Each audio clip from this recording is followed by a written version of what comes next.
evening. Welcome to the London School of Economics and Political Science. My name is David Madden. I'm an associate professor of sociology here at LSE. And as the chair of tonight's event, I'm excited to welcome both our online audience and the audience here in the Sheikh Zayed Theatre. Today we're joined by four incisive speakers who are going to talk about the recent election in the US, what it means for left politics and left movements in the US, in the UK, and elsewhere. Please note that the event tonight is being recorded and, assuming no technical difficulties, will be made available as a podcast. So for that reason, we'd appreciate if everyone in the audience tonight could silence their phones at this point. The way that this event is going to work is that first we'll hear from our four speakers. After that, I'll ask a few questions, and then we'll take questions from the audience. For those of you who are here in person, we'll let you know when the floor is open for questions. And for the online audience, you'll be able to submit your questions via the Q&A feature at the top left of the screen. So let me introduce our panel tonight. Our first speaker will be Kate Aronoff, who is a Brooklyn-based journalist and staff writer at the New Republic and member of the editorial board of Dissent. Kate is the author of Overheated: How Capitalism Broke the Planet and How We Fight Back, as well as co-author of A Planet to Win: Why We Need a Green New Deal, and co-editor of We Own the Future: Democratic Socialism, American Style. After Kate, we'll hear from Inderjeet Parmar, who is professor of international politics at City, University of London, and honorary research fellow in politics at the University of Manchester, and a graduate of LSE. Among other work, Inderjeet is the author of Foundations of the American Century, the Ford, Carnegie, and Rockefeller Foundations in the Rise of American Power, as well as Special Interests, the State, and the Anglo-American Alliance, 1939 through 1945. Following Inderjeet will be Stephen Castle, who is the London correspondent for the New York Times. Stephen has more than 30 years of experience in journalism. He previously worked as the Brussels bureau chief of the International Herald Tribune and has reported extensively on British politics, Brexit, and international relations. Finally, we'll hear from Richard Seymour, also a graduate of the LSE, who is a Northern Irish writer and editor based in London and a founding editor of Salvage magazine. Richard's writing has appeared in the New York Times, The Guardian, Jacobin, Prospect, and elsewhere. Richard's many books include Against Austerity, and most recently, the timely book that appeared this year, Disaster Nationalism: The Downfall of Liberal Civilization. So I look forward to hearing everyone's thoughts on these important issues. I obviously don't need to fill anyone in on what happened last week. I think we're all aware. Before we start, I do want to say that this event is part of the Ralph Miliband program, which was set up in 1996 thanks to a generous donation by a former PhD student of Miliband's. And you may know that Ralph Miliband was a Marxist theorist, an ambivalent Labour Party activist, and a sociologist and political scientist whose huge scholarly work included books such as Parliamentary Socialism and The State in Capitalist Society. He was a strident critic of the capitalist state, but also argued that states are not inherently and permanently constrained by the structures of capital. Miliband thought that political institutions are shaped and determined by class struggle. And while states and political parties are currently instruments of the dominant class, in other hands, they could be resources for democratic social transformation. So I think that Miliband's work actually raises a lot of questions that we will need to grapple with tonight, such as what relationship should the left have to liberal parties and state institutions, especially given the rise of reactionary forces? If the major theme of the age is the pervasive experience of crisis that contemporary capitalism generates, why isn't the left more powerful? And what should the left be seeking now? Is it just a matter of pursuing societal harm reduction, or can we still articulate a vision of a radically different social order?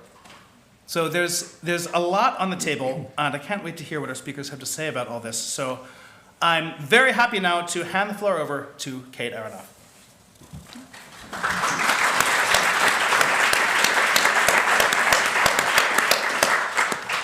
Thank you, everyone, and to everyone who helped organize this event. Can everyone hear me? No? Okay, great. Is this better? Yes. That's better. Great. I'll lean in, as our great philosopher Sheryl Sandberg once told us to do. So I have, in some ways, the easy task tonight, which is that I'm starting. And so this sort of massive question of how does the U.S.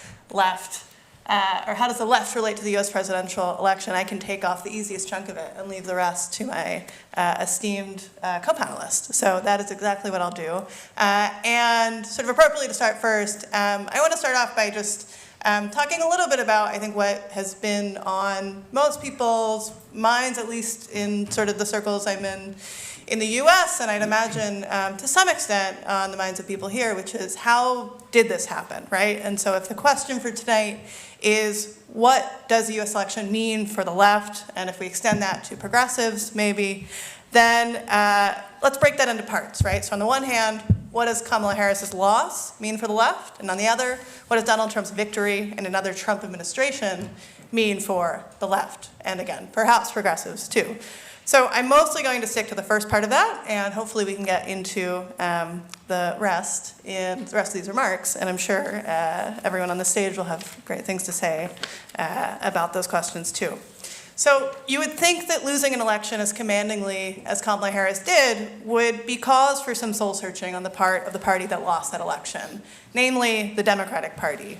Instead, some of the party's most influential voices have started trying to blame the quote-unquote left, whatever they might mean by that, for their loss. They claim Democrats talk too much about pronouns and about trans rights, that the uncommitted movement, which protested the Biden administration's continued military aid to Israel's genocidal war in Gaza, drove voters in Michigan away from supporting Kamala Harris. They said she wasn't tough enough on immigration. By any reasonable definition, the left had very little to do with the campaign that Kamala Harris ran. Harris promised to build Trump's border wall. She campaigned with Liz Cheney. She championed Dick Cheney's endorsement. She bragged about having overseen record levels of oil and gas production. Rather than substantive policies, she focused mostly on celebrity endorsements, protecting democratic institutions, and keeping Trump out of the White House again. She did nothing to differentiate herself from Biden's disastrous foreign policy agenda or on any other front. When asked on The View how her administration would be different from Biden's, she said, "I can't think of anything," before clarifying that she would in fact add Republicans to her cabinet. The results of that strategy were pretty clear. 90% of counties in the US shifted in favor of Trump, who won all 7 swing states. Harris picked up voters who make over $100,000 and lost ground with just about every other reliable Democratic constituency, including young people. 56% of young men in the United States voted for Biden in 2020. In 2024, 56% of them backed Trump. In certain swing states, those figures were even more dramatic. In 2020, Biden won young men in Pennsylvania by 9 points. In 2024, exit polls found that young men in Pennsylvania backed Trump by 18 points. Inflation played a major role in those results. Still, inflation isn't some wave that crashes over the economy. Home prices have risen 45% over the last 4 years. Nearly half of US renters pay more than 30% of their income on their housing. Home insurance is becoming rapidly unaffordable in large parts of the country or unavailable altogether. That's especially true in places that have been hit by floods, fires, and hurricanes that climate change is making worse. The trouble with pretending that inflation is one big problem is that it imagines one big solution, which is raising interest rates. The Fed did, in fact, raise interest rates during the Biden administration, and in doing so, put mortgages and car ownership even further out of reach. That also further squeezed the tens of millions of Americans who are burdened with credit card, student, and medical debt. But from a left perspective, the fact that economic concerns played such a major role in this election is a complicated one. That's because the economics is the area where the left made some of the biggest inroads, at least sort of on the face of things. Early on, White House officials rejected the advice of deficit hawks like Larry Summers and even vowed a break with free market ideology. Some even embraced the mantle of being post-neoliberal, quote unquote. Members of the administration started sounding more like heterodox economists than Bill Clinton or Barack Obama. Take one typical quote from former National Economic Council head Brian Deese, who advised the Harris campaign.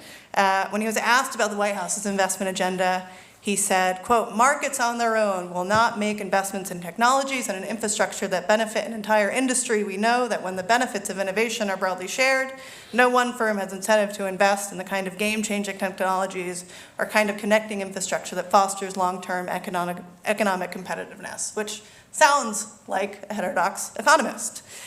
The administration's trademark achievement, the Inflation Reduction Act, arguably would not have happened if it weren't for the movement for a Green New Deal. The Democratic Party hadn't seriously thought about trying to pass climate policies since its fight to enact a national carbon pricing scheme imploded a decade earlier.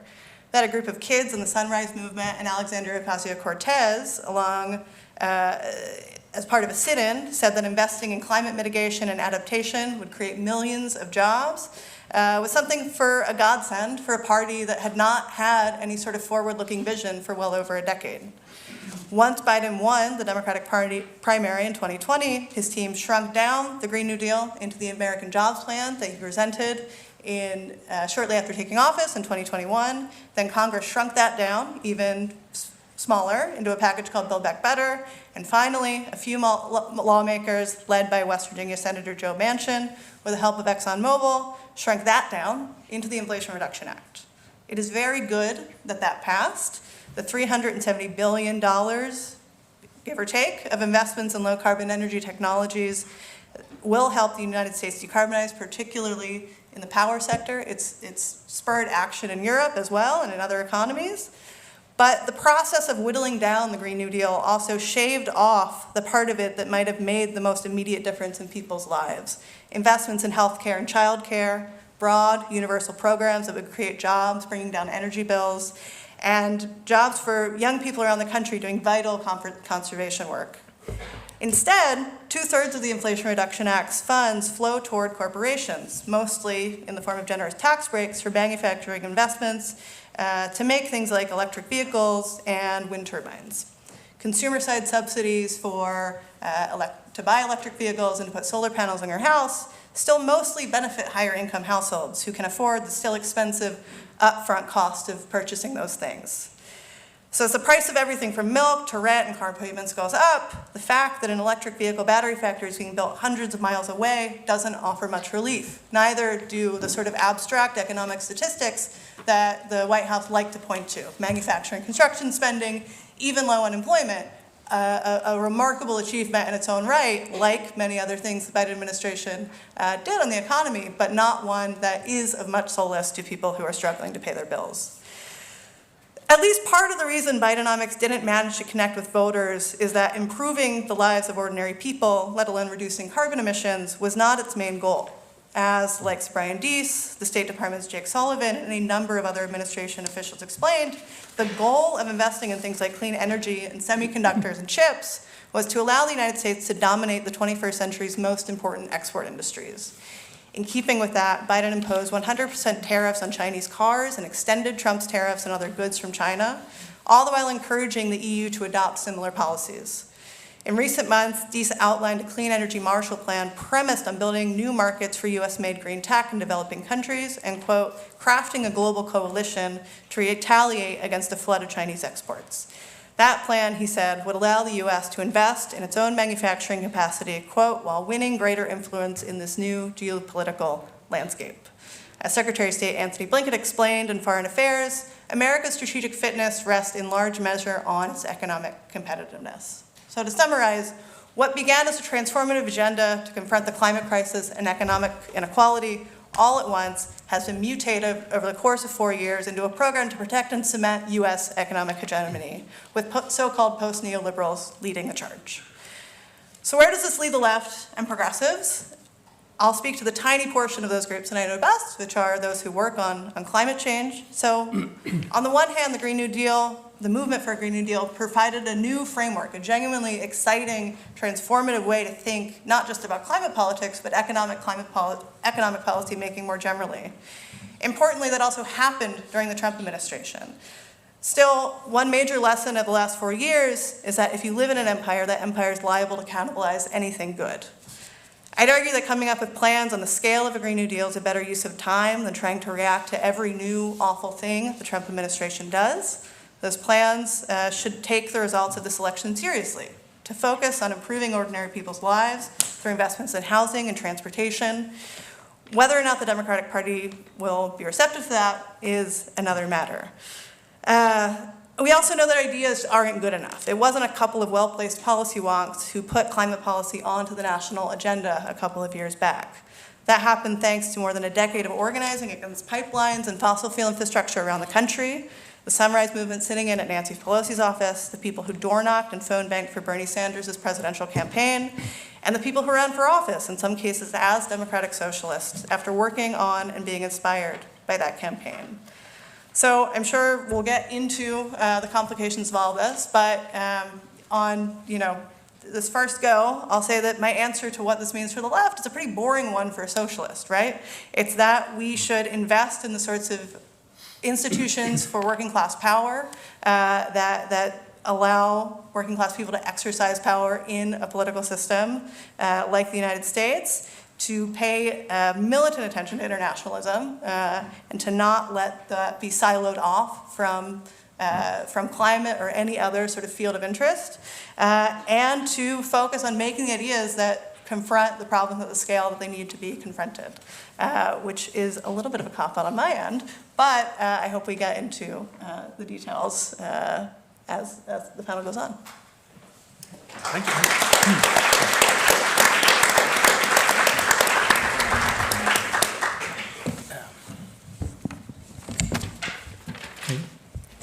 Thank you very much. I think, Kate, I agree with everything you just said.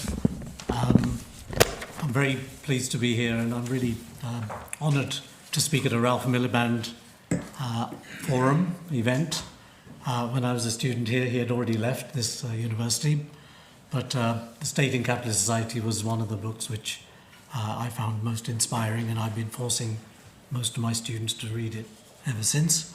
And I reread it in preparation for this, and I also looked at his Divided Societies from around the 1988-89 as well. And I think a lot of my remarks, in fact, are kind of drawn in a way from some of the theoretical frameworks that he advanced at that time.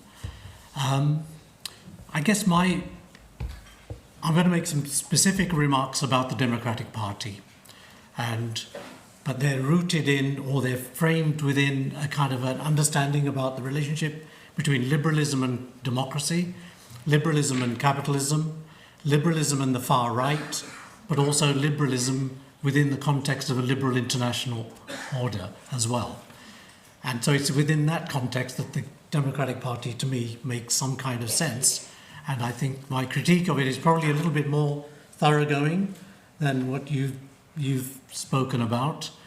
And what I would say is that the Democratic Party claims to be a kind of broadly centrist, centre-left party, but it's also surrounded by an ecosystem of more left-type groups as well, or more left-liberal groupings. Some of them are openly political and within the Democratic Party or within the fringes of it. So you've got the Squad, you've got the Democratic Socialists of America, and many magazines and newspapers, broadcasters. You've even got foundations like Hewlett, who talk a lot about post-neoliberalism, and many of them are recruited into the Biden administration and kind of help to sort of push so-called Biden economics and so on. And I've done a little bit of work on the Hewlett Foundation's programs for a research article more recently. So that is to say, the Democratic Party is not a party alone. It exists within this kind of ecosystem. But it also exists within it a very strong relationship with the Republican Party as well, always promoting a strong Republican Party. So even in the wake of 6th of January 2021, President Biden called for a strong Republican Party with which he was going to work in a bipartisan way and so on. At a pragmatic level, one can understand that, but on the other hand, the Republican Party is a far-right party. Those who study conservatism anywhere in the world compare it to a far-right European party. The only problem is, of course, or the greater problem is, that in the in European countries, there are a number of these multi-party systems. In the United States, there's only the two main political parties. So in effect, you've got one half of the party system which refuses to accept the outcome of elections unless it happens to be on the winning side. And it is to that party and to the candidate who led the charge, in effect, on 6 January 2021, that President Biden and Kamala Harris has now said, just a few days ago, that they're going to make sure that there's a peaceful transfer of power. The principal threat to the peaceful transfer of power is the person to whom they're now speaking about a peaceful transfer of power, and his language has not moderated one bit. And when we look at the kind of a news which is dribbling out about who he's going to have a border czar and someone to sort of destroy government and that kind of thing, we can begin to see that his program is going to be, in fact, they denied Project 2025 had anything to do with Donald Trump, and since the victory last week, they've begun to sort of recognize how significant it's going to be in the administration. So the nature of the Democratic Party, to my mind, is one of the most fundamental sort of things in my mind to understand. And I would make three very bold, fairly crude sounding points that I would argue are problematic about the Democratic Party. The first one, it is a party of war. The second is a party of identity politics. And the third, it is a party of class struggle from above. The first one, that is that, generally speaking, the Democrats have this image of being the party that promotes democracy, that is sort of broadly liberal and kind of peace-oriented. They're the good people. They do some good wars, but generally speaking, they prefer to avoid wars. But actually, the Democratic Party is the party of war. World War I, World War II, Vietnam, Korea, up until the Gulf War of 1990-something, it was largely the party of war. So then when you look at the congressional makeup of the party itself, more and more in the last several years, more and more of their representatives, for example, have been drawn from the military, ex-military people, ex-CIA and other intelligence, and so on. That is to say, the party in Congress itself has become more and more kind of linked with the military and other intelligence agencies and things like that. So in effect, what you've got is a party which is much closer. In fact, I would argue that with the drift of the Republican Party towards some sort of realism or vital interest-driven kind of a strategy, the Democratic Party has become the party which even former Republican appointees to the military apparatus and so on tend to look as more reliable in regard to continuing the United States role in what are called forever wars itself. So I would say that one of the key problems in this particular election has been the fact that over the last several years, opposition to forever wars has grown to a very, very great extent across both political parties' supporters. But the Democratic Party has not honoured that particular kind of a tendency and paid enough attention to it, and has paid a very big price. But I don't think that's necessarily a tactical problem for the party. It is a party of the state, and it is the party of warfare. So those who drive voters into the Democratic Party's election booths and so on are actually handing them over to a party which is structurally so attached to the state and to warfare that it actually, in a way, it's a way of channeling that support. The second thing I would say is about identity politics, and I would argue that both political parties play the game of identity politics, and that is a politics of divide and rule, which has operated particularly since the 1970s in the wake of the civil rights movement and so on, across a number of different features, including women's rights and so on and so forth. And I would argue that that, in effect, has promoted a kind of a sort of divide and rule sort of politics, which has ignored the kind of working class interests and so on, which I think the Democratic Party suffered from in last week's election. The last thing I would say is it's a party of class struggle from above. It is so attached to big money. I mean, when you just count up the billionaires behind Trump and behind Kamala Harris, there are more billionaires behind Kamala Harris than there were behind Donald Trump. And they're just the tip of the iceberg in terms of the millions and billions of dollars which flow into the two main political parties. And that is in effect to say that there is no mention of the ordinary people who are paying high food prices, high gas prices, healthcare problems, housing problems, problems of indebtedness and so on, greater levels of inequality, falling wage levels and so on. Whereas actually most of the focus is really around big level economics, that is, or the GDP, or this many millions of jobs, or 700,000 manufacturing jobs and so on. When it's actually ordinary people are suffering from many, many different other things and so on. I would say that that has played a major role in the defeat as well. So what I would argue is that the people who are kind of a little bit further to the left of the mainstream of the Democratic Party, with whom I agree on many different questions, they tend to play the role of hoovering up dissent and dissenting voices and leading them into the polling booths behind this particular party, which structurally is so wedded to the state and to warfare that I would argue that it is not likely to be a vehicle for any kind of radical change anytime soon. And as Kate said, their idea about post-neoliberalism is such a sort of superficial change to the dominant kind of ideology we've had, at least for the last 40 years or so, that it's unlikely to do very much for working class and middle class people in the United States or anywhere else. Okay, I'll stop there. Thank you. All right.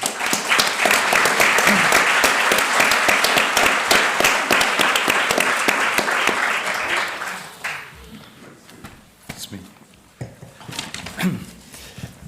Thank you very much. It's wonderful to be here, and thank you for attending. As you can probably hear from my accent, although I work for the New York Times, I have an American passport. I was actually raised in Britain. I've been working here and in continental Europe for most of my career. So I'm going to focus mainly on the left or the centre left in Europe and in Britain in particular, the Labour government, and I've come up with about 5 takeaways, I think, from the elections, which I'd like to explain to you. And I think for this government, for the Labour government, the election of Donald Trump was a setback, but I don't think it was a surprise at all. I can remember talking to one of Starmer's key aides last December, and while he was talking about some of the problems that an incoming Labour government would face, he added at the end, and to add to it all, if we are elected, we might be dealing with Donald Trump. And hence we've seen a pretty concerted effort by Labour figures, particularly David Lammy, even before he became Foreign Secretary, to make his way into Trump world. That culminated with the dinner between Donald Trump and Keir Starmer in Trump Tower in September, which apparently we're told went pretty well. So it won't have come as a big surprise to the government. And I think the first takeaway that they will conclude from this election is, it's a pretty obvious one, it's that the economy is crucial. Because Trump's campaign pointedly asked the question that I think Ronald Reagan first asked in 1980, which is, do you, the American voters, do you feel better than you did 4 years ago? And they came back with a pretty resounding, no, they don't. So that means that the focus, particularly for this government in Britain, is going to be on trying to raise living standards and to revive public services, and that involves stimulating economic growth, because it's only through the economic growth that you get the revenue in order to invest in your schools and your hospitals. The paradox, of course, is that Trump makes that more difficult. There are a couple of factors there. One is tariffs, apparently one of Donald Trump's favourite words. If there is a trade war between Europe and the United States, or a global trade war, that obviously could have pretty dire consequences economically, even if it's a rather more limited imposition of tariffs, which is more likely.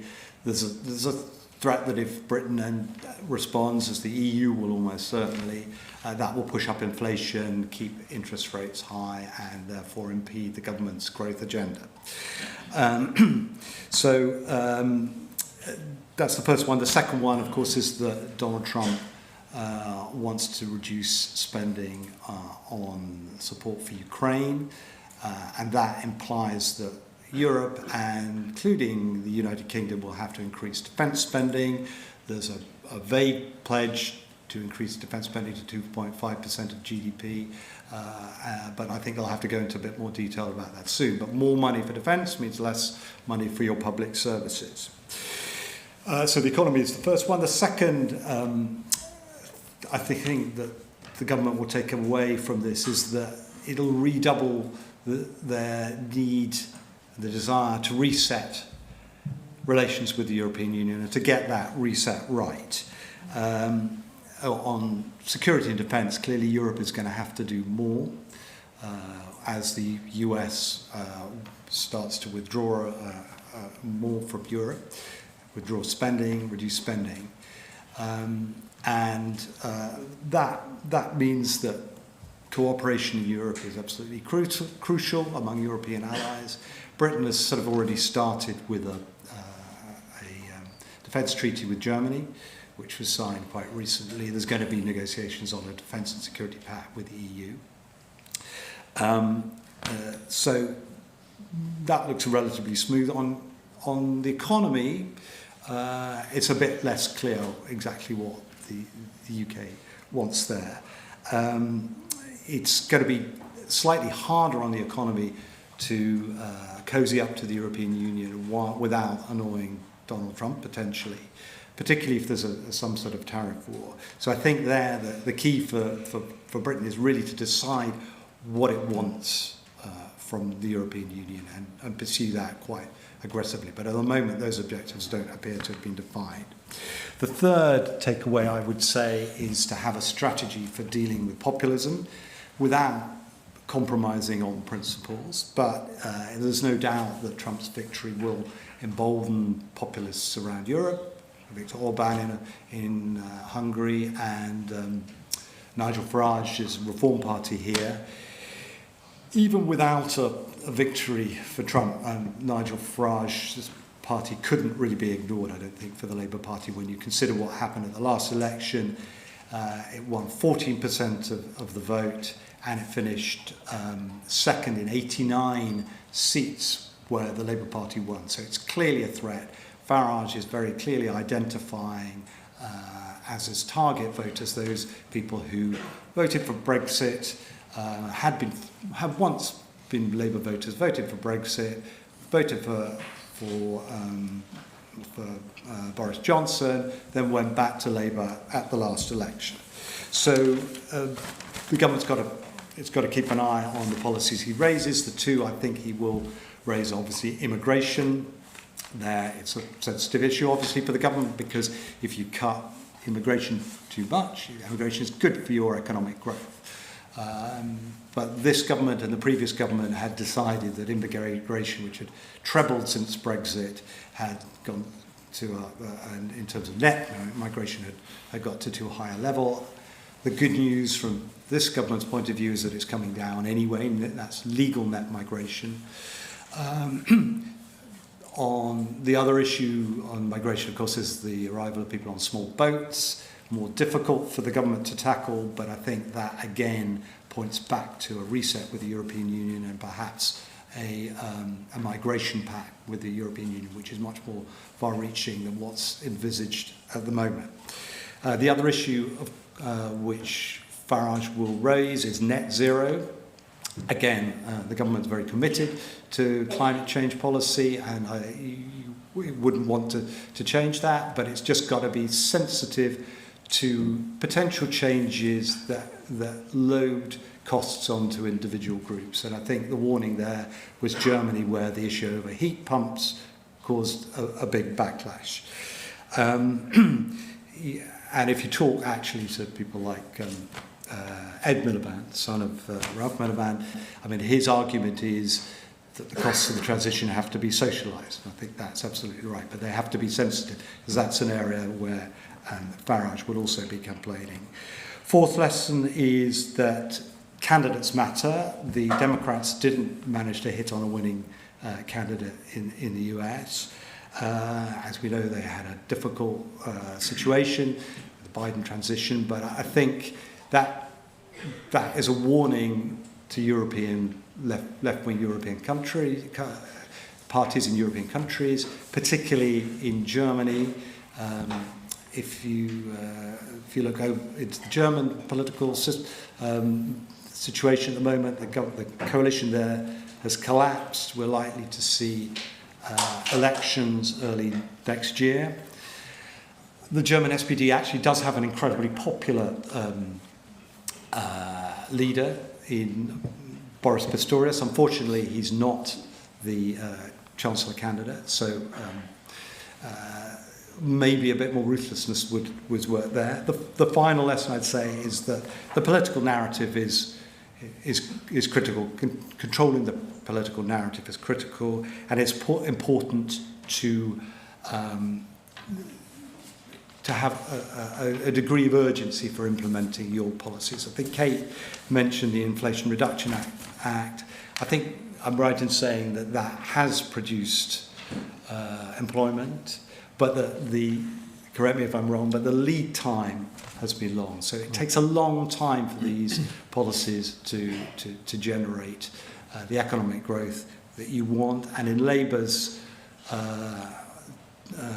perspective, it's got to get on with its agenda of promoting economic growth. In its case, that's planning reform, possibly a reset with the EU, but it's got to make progress next year, I think, if it's going to have any impact in time for the next general election.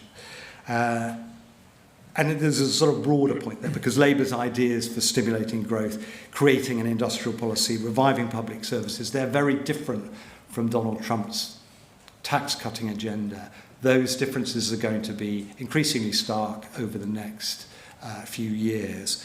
And Labour really needs to show that its strategy can work. Even though it was only elected in July, I'd say time is pretty short.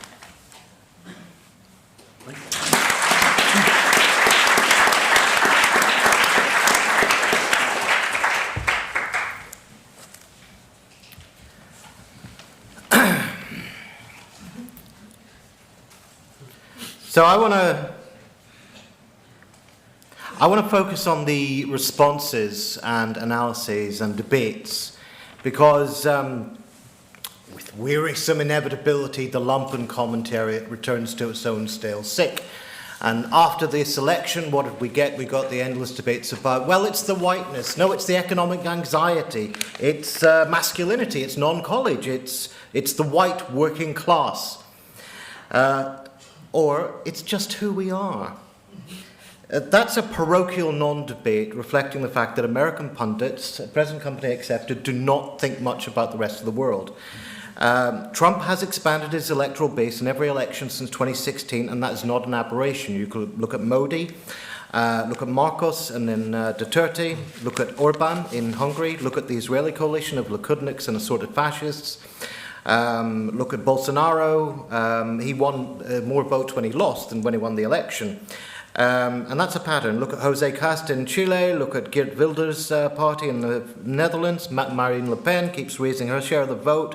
Front National's close to national power. Alternative for Deutschland is now second largest party, etc., etc., etc. There are oscillations in this general pattern of ascent for the far right.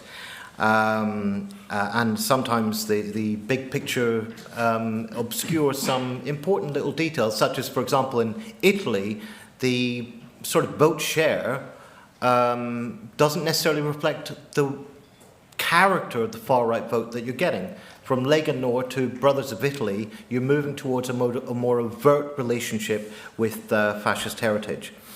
Nor are electoral outcomes the only indicator here. I mean, globally, we've seen a syncopated rhythm of lone wolf massacres, racist riots, vigilante murders, pogroms from Delhi to the West Bank, and they are all part of the same contagion. As Kate mentioned, Trump has expanded into new areas of the Rainbow Coalition. This time exit polls say he expanded among new voters, young voters, black voters, Latino voters, Arab American voters, voters earning under 100,000. In the city of Passaic, New Jersey, 3/4 of the population is Hispanic, gave huge popular majorities to Obama, Clinton and Biden, swung behind Trump this time. Look to deep blue New York City. In 2020, Biden won with 53% majority. Harris's margin is down to 38%. Financial Times, they drill down to the Bronx, where the Democrat lead was cut by 10%, as primarily Muslim and Latino voters rejected Harris. Some because of Gaza, because genocide is a thing, some people's a red line for them, irrationally, unspeakably, can't explain it. And a substantial number of Hispanic voters see illegal immigration as threatening to them. The social demographic changes, therefore, that were supposed to be building inexorably towards democratic hegemony are revealing other potentialities. And that, too, would not be surprising if one paid attention to the trends abroad. In India, for example, the BJP has expanded its base into poor and historically excluded populations such as the Dalits. Corey Robin recently pointed out that this really is a version of the old question: how conservatives build support for domination among the dominated. There's no single shibboleth that's going to explain this, but it really oughtn't to be as shocking as it is. Take, for example, those younger American voters, the young men. About half of young men aged 18 to 29 years old voted for Trump. Big turn to the right among Generation Z men. Why is that happening? I mean, some of this can be tracked to the role of reactionary male influencers like Andrew Tate, Jordan Peterson. If you listen to their victory cry, though, it gives you a hint of something. On the social industry platforms, they're saying, quite ubiquitously, it pops up everywhere, your body, our choice, forever. What's that about? That pathetic, hateful mantra. But a bid for a paltry share in mastery. What does it express in its triumphalist misogyny other than a sheer lack of efficacy and paralysis that people feel in their lives, for which male entitlement and privilege are dangerous pseudo-solutions? It's not untypical of the way the far right caters to these pervasive feelings. The shock rhetorical strategies of the far right are deliberately designed to erode legalistic constraints on majoritarian violence. So where the neoliberal centre expects us to be passive and to internalise our aggression and to stay out of politics, so that what really happens is that our aggression registers internally as depression, self-loathing, self-medication, self-destruction, the far right permits, incites and channels public aggression. That is their distinctive offer. That is why every time there's an outburst of violence, pogromism or whatever, it's not demoralising to them, it's not discrediting, it doesn't cause them problems. It's their unique selling point. It energizes them. Much of the argument will linger on the economy, quite rightly so. Inflation was the biggest factor motivating Trump voters. Just want to make a few points about this. I think obviously inflation affects different demographics differently. Economic issues always do, and we should, engage in a kind of class analysis of this. Be interesting to look at why Trump's biggest gains were among those earning between $30,000 and $50,000 a year. I expect that's because those are the people who are most affected by the disproportionately high rise in fuel prices and food prices. Obvious question, though: why would anyone turn to Trump to solve their economic miseries? Aside from his vacuous sales patter asserting that inflation will vanish completely under his watch, what reason does he give anyone not rich for thinking that he will make their lives better? Inflation currently is 2.4%, so unless he's promising a deflationary course, his promise makes little sense. Secondly, his policies are inflationary. His main policies, massive tariffs and massive deportations, basically make a principle of supply shocks, in addition to being deliberately sadistic, of course. The only way to make sense of this is to infer that American voters know perfectly well that Trump will not achieve his stated goals. Policy is not the point. What is the point then? What do we talk about when we talk about the economy? Not the metrics of aggregate well-being. No one believed those figures in America, GDP and all the rest of it, apart from gullible liberals banging on about the vibe session. not perceptions of personal well-being. People don't vote like consumers. Most of the time, partly thanks to decades of neoliberal culture, personal difficulties are experienced not as political but as individual failure. That is exactly why, as Oscar Wilde said, agitators are so absolutely necessary. We aren't always aware that we should be outraged by our situation. We're only likely to politicize our privations if we see them as part of a general social crisis, and then it becomes abundantly clear that the economy is a moral and civilizational space structured by all the experiences of competition, cooperation, exploitation, resentment, vague expectancy, and sometimes, occasionally, solidarity. An economic experience, far from feeding mechanically into a logical political expression, is always mediated by politics and ideology, and of course the emotional substratum of life. So when economic privation, shocks and stresses are politicised, it's often the sad passions prompted by those experiences, as well as the nameless personal miseries with which they tend to congeal and be allied, that are expressed. And there's no single way in which the economy mattered for all of Trump's voters. There would presumably be a considerable difference between those who regularly vote Republican anyway, which would be disproportionately the established middle class in America, those who specifically vote for Trump, which would include a big chunk of Rust Belt working class voters, but not just them, and those whose vote expressed an inchoate rejection of the Democrats. Economic anxiety is pabulum that doesn't explain anything. It's what needs to be explained. Further, the question will often be not only how my problems are to be resolved, but who's to be punished. Who's going to be made to feel the pain for this? The answer partly depends on how the problem is phrased. Is it out of control immigration, where the operative word is control, eroding the quality of our life? Or is it the billionaire class sucking the wealth out of communities? I say resentment is a bad place to get stuck, but it's unavoidable. And it's not necessarily an invalid moral emotion. The question is, what is the alternative to a politics of revenge? How is a resentment to be sublimated into a more impersonal and less reactive form of politics? Let us say class politics, let us say hatred for the system, rather than for individuals. In Lacanian terms, we would describe this as a shift from the imaginary register of rivalry and aggressivity to the symbolic register of the social compact, of what's involved there. This is often the task of political organising, meeting people where they are, giving them something practical to do about their problem, and educating their desire toward a horizon where revenge would offer no satisfaction. And this is the point I want to finish on. Bernie Sanders criticises the Democrats today for failing to address bread and butter issues like the minimum wage. Now, he's 100% right on this, but he's not right enough. Bread and butter is important, and Harris' campaign shows that you can't persuasively sing about joy if all you're asking is that people be ecstatic about their current difficult situations. But bread and butter doesn't explain the excitement generated by his primary campaigns and how exciting that was. Because did he just say, we are going to lower health care costs and raise wages? Not a bit of it.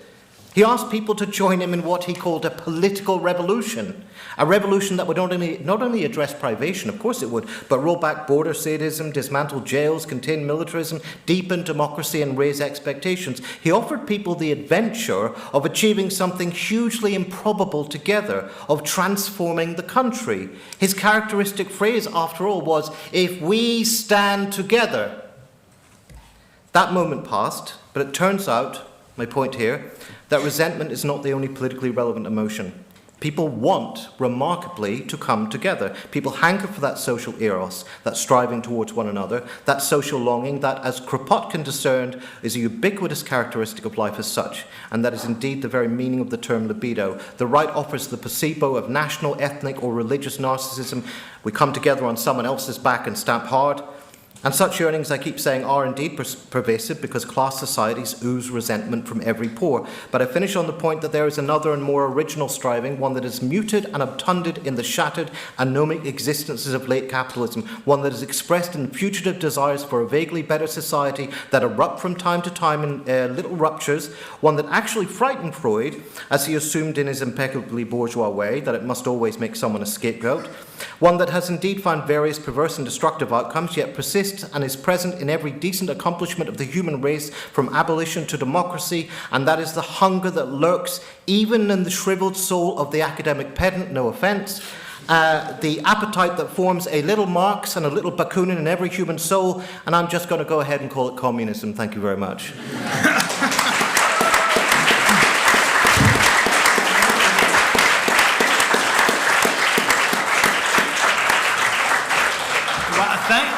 Thank you very much to all of you. These are all extremely interesting comments. I actually have a question for every one of you, and maybe we'll go in reverse order of speaking, and then we can open things up for the audience. I guess, Richard, I mean, do you really think it really is as straightforward as a credible candidate running on a genuine left populist program would have won the election and would be able to pull together a transformative movement in the US these days? No, the candidate doesn't create the movement creates the candidate. Look, what happened in 2020 was that the Democrats profited from Black Lives Matter and actually the energy created by the Sanders campaign. It energized people, and that flowed into Biden's standing. And, because he could say, he could move to the left of the traditional Democratic position while remaining quite respectable. He said, I'm the guy who rejected socialism, I won. And they could have a certain appropriation of the energies of Black Lives Matter. The main thing happening in 2024 on the sort of extra democratic left in the streets was Palestine. Democrats didn't want to have anything to do with that. Nobody wanted to have anything to do with that. That was the sort of thing for which, mainly it was the target for various lone wolf and vigilante attacks, as I'm sure you know. So it was dividing and demoralizing. It was a very different situation. So what I would say is if Bernie Sanders had been the candidate miraculously, and he didn't even bother to indicate interest as far as I know, I think he would have been at any rate discredited with a substantial chunk of the base because of his lethargy in coming out in opposition to the war on Gaza. I think that was damaging on the left, but I think in terms of the wider public, he would have been able to energize quite a lot of people. He's a very good communicator. He's still very, very popular in American politics, and that's quite an unusual thing, to have a politician who's actually popular with people. I think I don't think it's just enough just to have a good left populist program, however you define it, and a good candidate. I think the conjuncture matters a lot, and there are conjunctural limitations. That said, I watched this campaign. Trump was boring. I'm familiar with Trump's libidinal excitements, his high points. He always comes up with something. He told Hillary Clinton she was going to jail. People loved that. He had nothing like that this time. No coherent line of attack. He didn't have... the only thing he said that was interesting about Kamala Harris is that she was beautiful, like an actress. He was obviously half in love with her. That's why he lost the debate. Right? So... I think the problem wasn't that Donald Trump was, has this overweening magnetism and power. I certainly think reaction is has a momentum at the moment, and a global momentum, and it's rooted in the real disasters in people's lives and how they respond to that. But I think in 2024 it was possible to beat Donald Trump, but I'm not going to claim that it would have been, simple if somebody like Sanders had been running. Thank you. Stephen, I was listening to what you were saying about the Labour Party, and I'm wondering how confident you are that it's just a matter of sort of learning lessons, and they'll be able to sort of navigate these difficult few years. I mean, lots of centre-left parties across Europe have fallen apart. And I think a lot of the structural contradictions that Labour are facing here are quite similar to the US Democrats. How do you think they're going to sort of navigate this situation and not go the way of centre-left parties in many other places? I mean, I think if you compare the two elections in the US and in the UK, I mean, one of the similarities is that there were very strong anti-incumbency votes. And the problem the Labour Party is going to have in 2028 or 2029 is that it will be the incumbent. And that's why, as I said, it's really vital for it to actually get on with its programme. It's got to sort of, the difficulty for the Labour Party, this government, if you think about that election victory, I mean, it was a landslide election victory. It was achieved with 34% of the vote. So its problems are quite formidable. If you consider what normally happens to governments in midterm, they usually lose about 10 or 15% of their vote. If you start out like Tony Blair did with 43% of the vote when he won in 1997, even Boris Johnson won with about 43% of the vote, and you lose 10%, well, it's kind of okay, it's recoverable. This government, if it loses 15% of the vote, will be under 20%. It's already under 30%. So it's a sort of lost control of the narrative in the early months. Its budget at least gave a signpost forward, but that's why I would say it's absolutely critical that it really gets on with these, with its economic plan, because it's got to. If it doesn't make progress on its EU reset next year, it's not going to do that really, because we're getting into a pre-election period. If it doesn't make progress on planning reform, it'll just be too late. So it's critical that it actually gets on, that it listens to that voter group who are still suffering from the cost of living crisis, and that it tries to fashion a narrative that explains how it is improving life for people who've had a really quite a difficult time in the last few years. Great. Inderjeet, I think a lot of people here share your critique of the Democratic Party and agree with you and the problems that you identify. But I'm wondering where that leaves us. I'm just to return for a second to Ralph Miliband. In parliamentary socialism, he's basically making precisely the same argument you're making, that Labour is incapable of ever being a transformative vehicle. It's going to try to protect and maintain the system.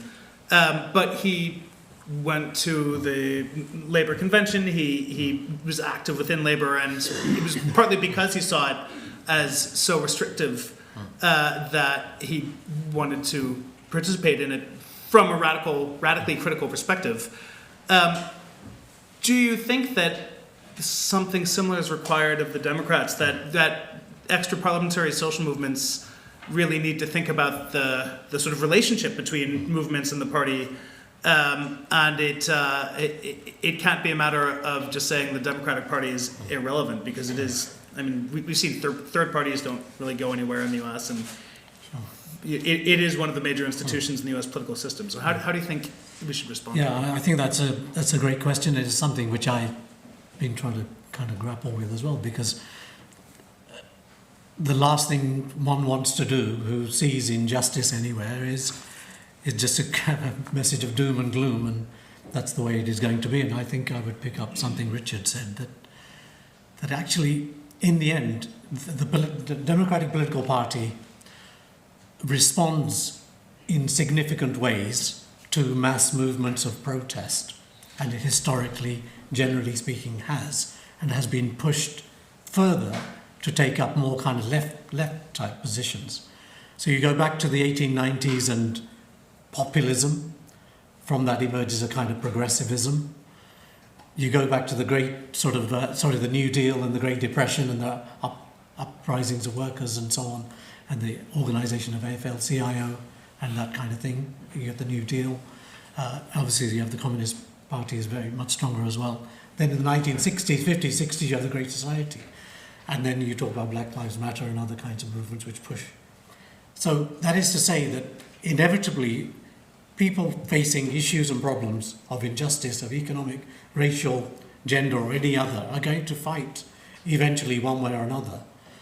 But I think the biggest problem arises is that there is no one and single voice which is electorally powerful enough to be able to represent that. And that gets hoovered into the Democratic Party, which kind of has this sort of deadly embrace, which the Republicans kind of do too, which is to say, come, shape-shifting, you get a little faction in, and in effect you kind of defang them as well. I don't have a particular answer to your question, which is that can there be a kind of really revolutionary democratic movement? But I guess the only thing I would probably suggest is that those movements, which are so inspired by injustice to fight and to people to risk their lives against massive amounts of police violence and repression and so on, retain a degree of vigilance, even though democratic spokespeople come forward and say, we are yours, we will then take this into the party. So with BLM, for example, which was much wider than just BLM, the Democrats in government, in local government and so on, put forward programs to cut police spending on the police by about $1 billion. So they kind of leaned in, and then they leaned back out again when public opinion and other things kind of calmed down or changed. So I think, in effect, it suggests vigilance on the part of people who protest against injustices, and to sort of carry that on and not rely on the Democratic Party to lead them into the electoral channel, but to kind of be vigilant about them throughout. And maybe then you might have a chance for independent representations and so on. But the problem is that the amount of money involved in American electoral politics, I think once accounting is done for this election, it'll probably be around $10 billion. It is just an insane amount, and that means basically candidates go to people with money. People with money are investing in candidates and parties, and then they expect a return on that investment. And that constitutes a massive influence on candidates and parties, which is very, very difficult to resist. So Alvin Gordon a long time ago said, where there's an iron law of oligarchy, there's an iron law of democracy. So I think there's a kind of constant struggle between those kinds of positions, with the Democratic Party and the Republican Party being kind of parties of oligarchy. But I think your average person who gets a $400 bill out of, a surprise bill, goes into debt and financial crisis. I mean, that's the level at which people are kind of having to live. And so that's going to create a massive amount of resistance. And the big thing now is, of course, that with the Trump administration, I think we're going to see a massive upsurge, even greater upsurge, of popular discontent in a variety of ways, which is going to have a very, very large effect on their ability to carry out quite a lot of those sort of policies. But relying on the Democratic Party to resist Trump when they're basically promising... I mean, what did Biden actually say in that speech last week? He didn't say a single thing about protecting people from what is basically going to be the kindest way you can put it is an authoritarian far-right party, with whom they were calling fascist a week earlier. Nothing about protecting people from what is coming. The only thing he said was, we're going to guarantee that Ukraine continues to get the military aid. So he's going to protect the Ukrainian people, but his own people, peaceful transfer of power to what is the most right-wing government probably that the United States ever had. So, and finally, Kate, I was struck by what you said. You ended saying you thought it was a bit of a cop-out, because I agree with you that it's sort of easy for those of us on the left to look at this election result and look at just the state of the U.S. and say, look what the centrists did to this place. And I worry that maybe that's a bit too easy.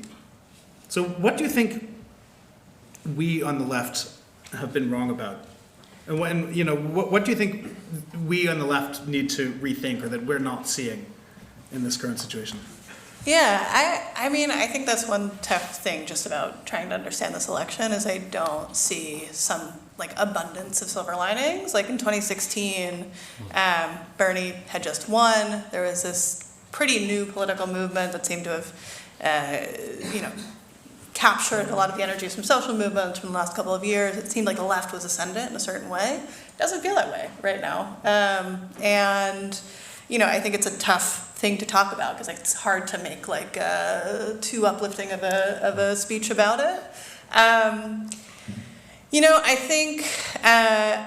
think most about the climate movement because I right about climate change for the most part. So that's the place I feel best criticizing. And over the last year, over the last 2 years really, the sort of climate, I won't say movement, but the climate world broadly, and particularly sort of larger, well-funded organizations, the Environmental Defense Fund, the Natural Resources Defense Council, they endorsed Biden in, I believe, June 2023, but started sort of as soon as the Inflation Reduction Act passed, did almost nothing else than praise it, right? Had no sort of oppositional program. Even the sort of people who said, you know, we love the Inflation Reduction Act, we're very excited about it, would also say that it's not enough, right? That we need to do other sort of things to invest in energy in ways that go beyond that measure, take proactive measures to wind down fossil fuels, figure out what a just transition looks like, and invest in adaptation, which is nowhere to be found, look anywhere outside of the US, right? That was sort of mainstream talking points.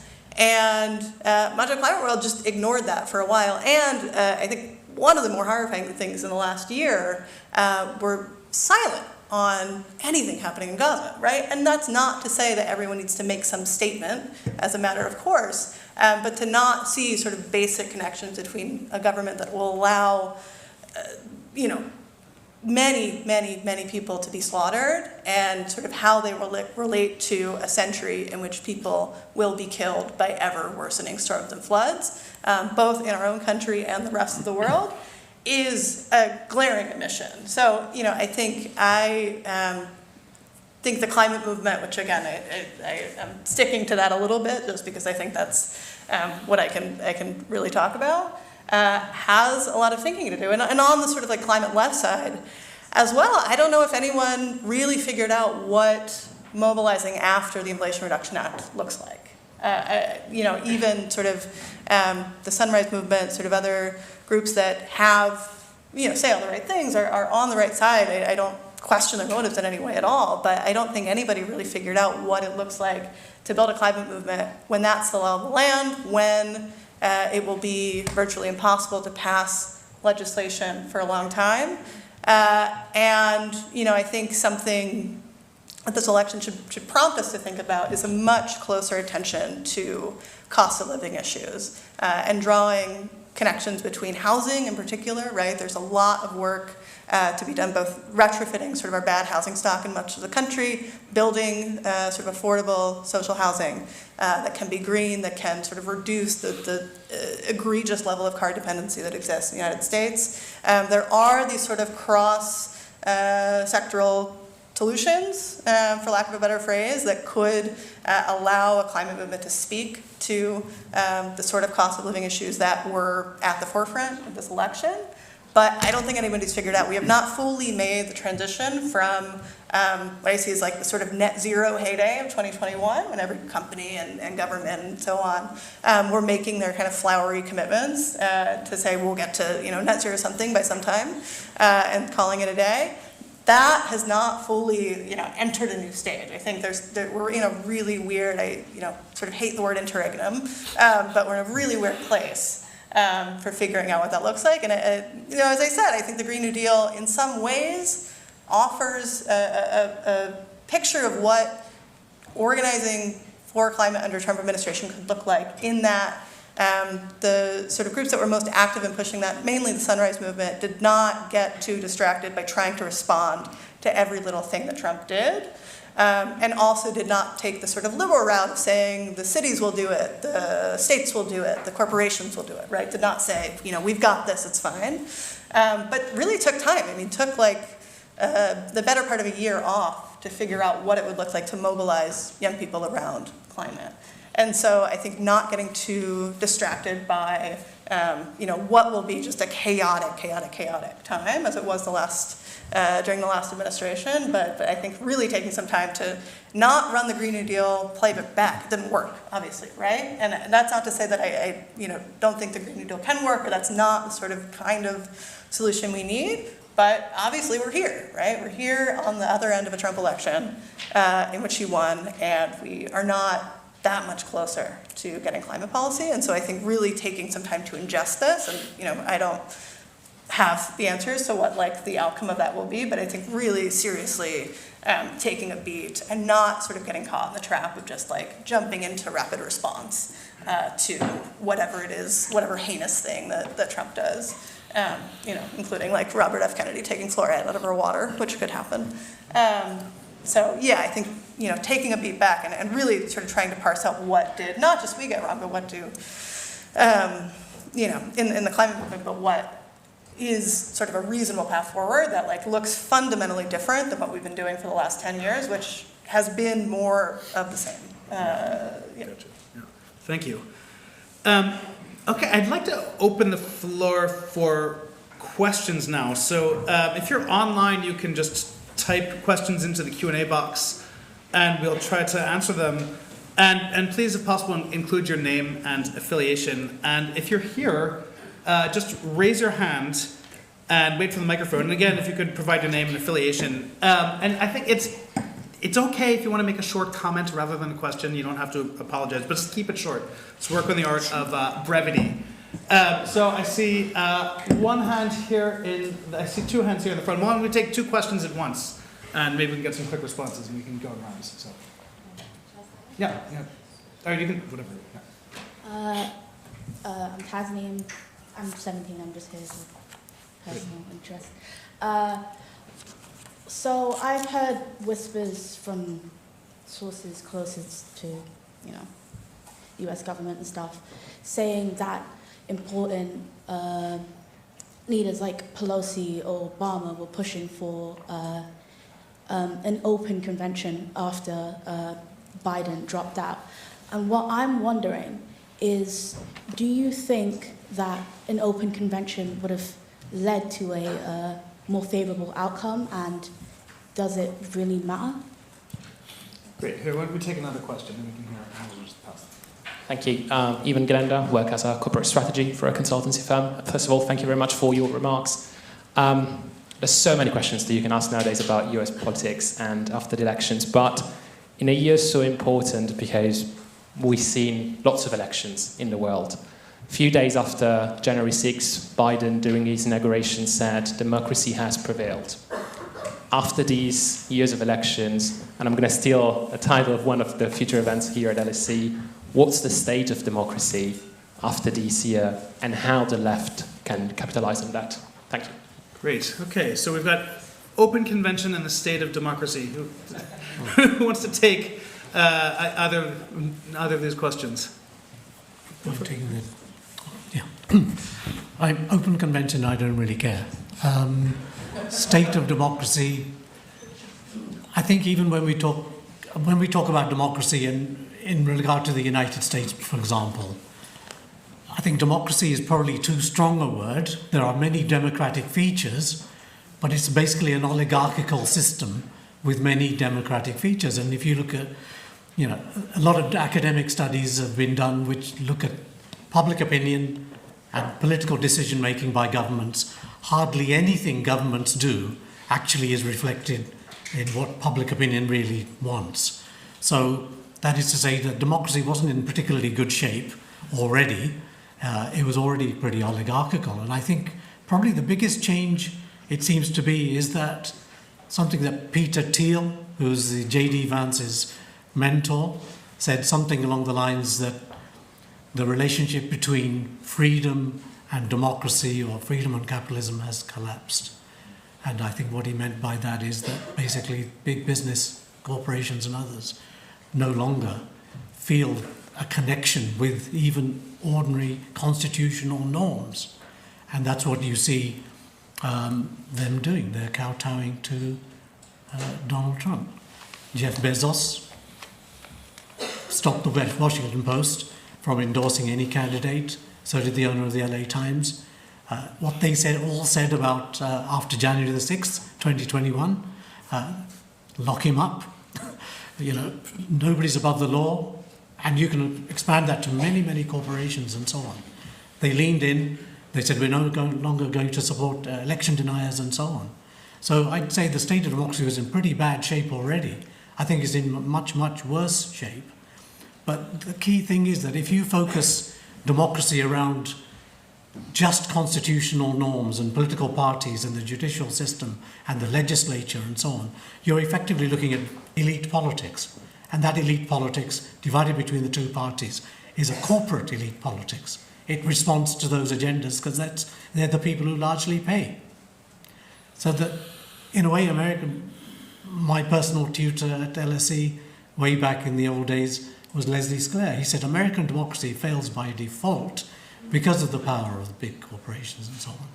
The vigilance of ordinary people, he said, is the only thing which is really kind of can not guarantee, but certainly push that elite system which claims to respond to a degree to democracy into any kind of progressive direction.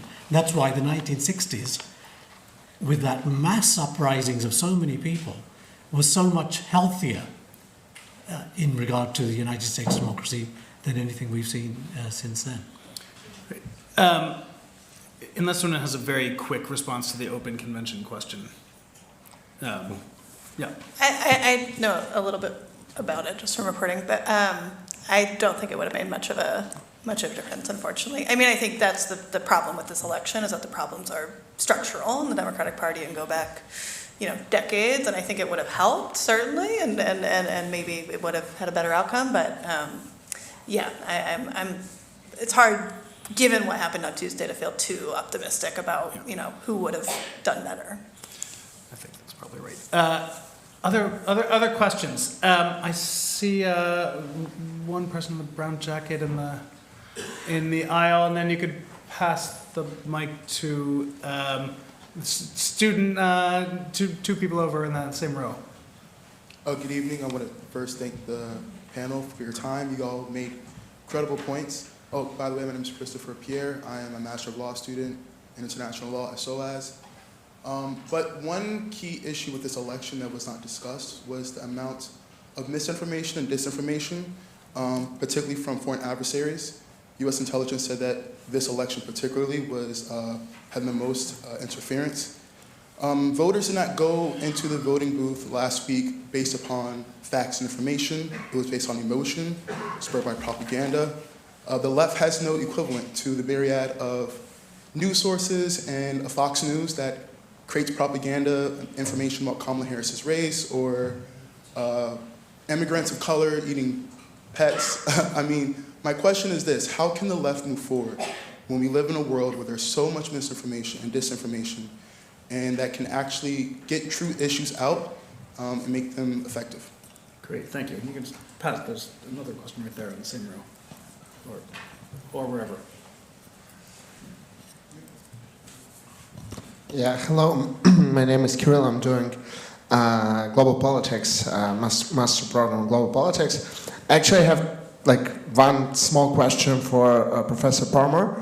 I really want to know what you would prefer Biden to do. Not promising. You criticize that he promised peaceful transfer of power. What should have he done? Should he refuse to give peaceful transfer of power to Trump? And the second question, in general, there is a great educational divide, I think, in America right now, and it worsened. So we are here at one of the greatest higher education institutions in the world, discussing what's wrong. So maybe something is wrong with, it's more of a comment, but I really want to hear a reaction. Maybe something is wrong that we don't understand something about people. And because educated people voted for Harris, they didn't vote for Trump mostly, but still the majority of Americans voted for Trump. So maybe we missed something, and maybe we don't understand something about what people, ordinary people, need or think. Yeah, thank you. Okay, so we've got misinformation. What should Biden have done? And are we the bad guys?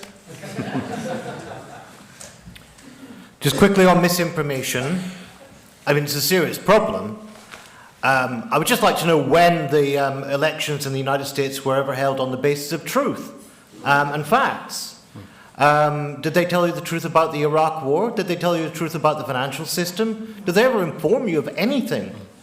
The whole point about elections in the US is they're based on the bipartisan principle of keep them in the dark and feed them shit. Second point, disinformation is a real problem, but why do people want to believe it? If I choose to adopt a belief, say, for example, that the wildfires ripping through Oregon were set by Antifa arsonists, with no evidence for this belief whatsoever, or if I choose to believe that there is that trans people are actually bathroom predators who pose a threat to our children, and I hallucinate these wild, weird, erotic fantasies with no evidence whatsoever, what does that say about me and my investment?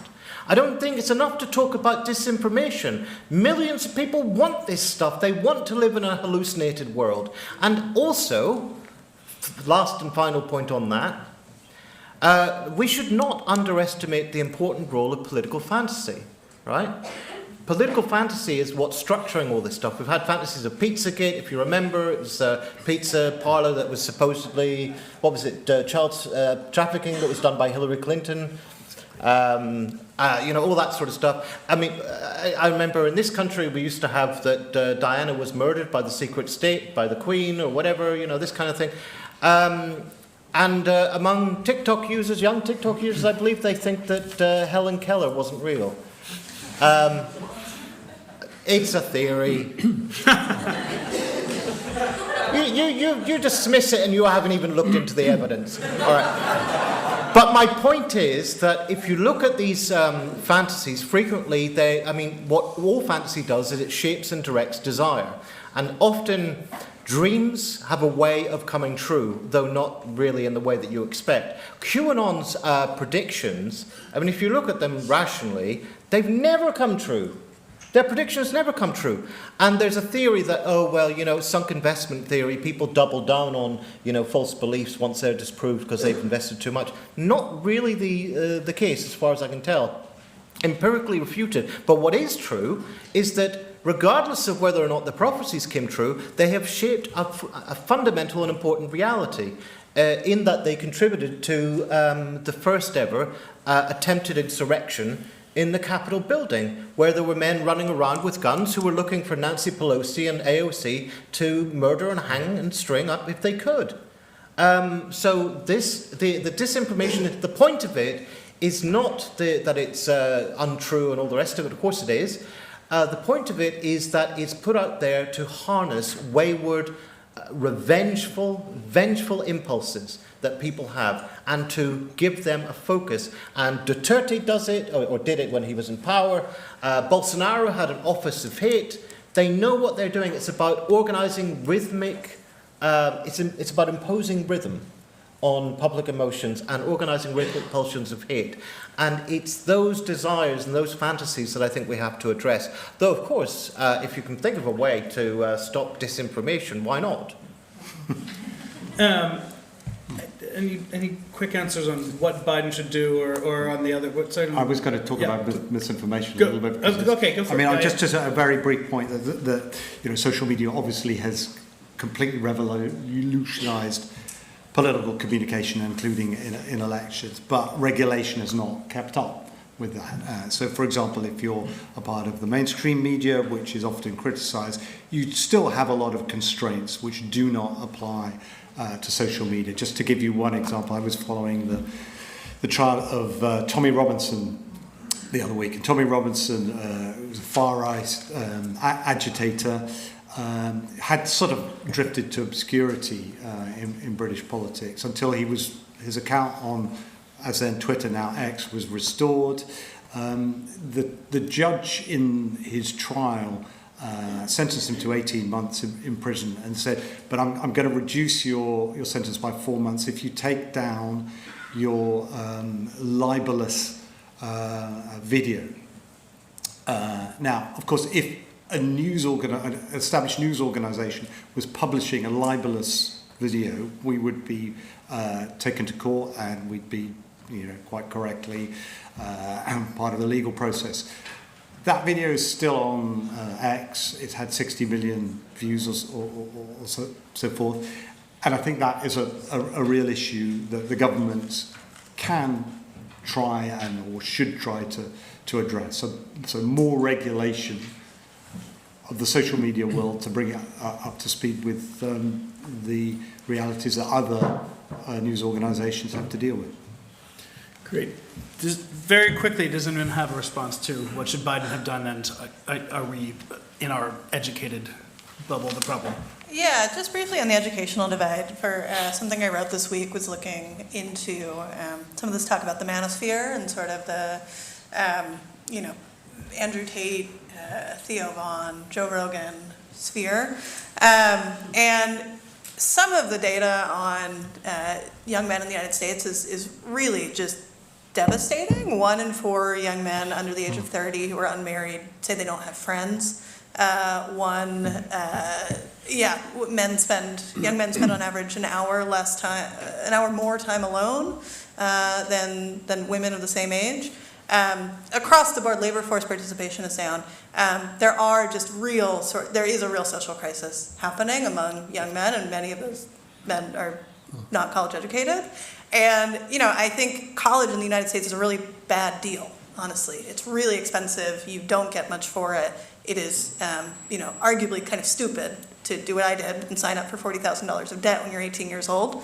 And so for good reason, people aren't going to college, which I don't, this is a little off the cuff, so I'm not like speaking with, as if I've looked at all the data on this, but I do think there are types of socialization which people just don't get, and I think it is a part of the educational divide conversation. And so on the one hand, people going to college, right, that is a valuable sort of social experience. On the other, people who didn't go to college historically have had other kinds of social institutions to have friends, to have social networks that go beyond their immediate family or just themselves, including unions, right? The unions were historically the sort of biggest way to organize men who, were not going to college. And still, the sort of number one professions, the top professions that men who don't go to college work in, are places where union membership has declined. It's things like shipping, it's things like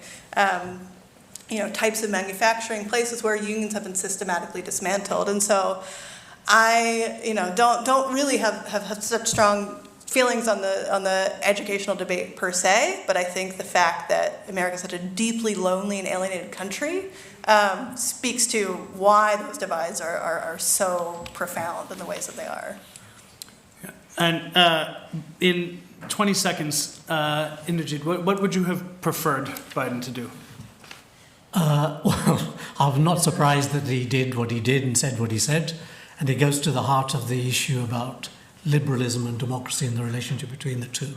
There's a deep skepticism from the very beginning in liberalism about democracy itself. The ordinary people are seen as kind of ignorant, irrational, and a mob. And that has not generally changed. It's translated into a kind of politics which is very elite-oriented politics, institutional politics, and so on. And what it basically means is that liberals, establishment liberals, have a deep skepticism about ordinary people being active and mobilized. And what really a democratic leader would be mobilizing people to say, not that Trump shouldn't take power because he won the election, but that the people should be mobilized and prepared because there's going to be a massive onslaught against the ordinary people's rights, and that the Democratic Party, as a party, should not be only just for elections, but actually should be a key part of the mobilization of that. That's what a Democratic Party, with a smaller d, would really do. But by talking about bipartisanship, a strong Republican Party, well, they got it. Mission accomplished. They got a very strong Republican Party, stronger than the Democratic Party itself. So I think that's a massive problem for them. So that's what Yeah, well, we're going to have to leave it there. So I just want to thank all the speakers, thank the organizers, and thank all of you for coming out tonight. Thanks a lot. Take care.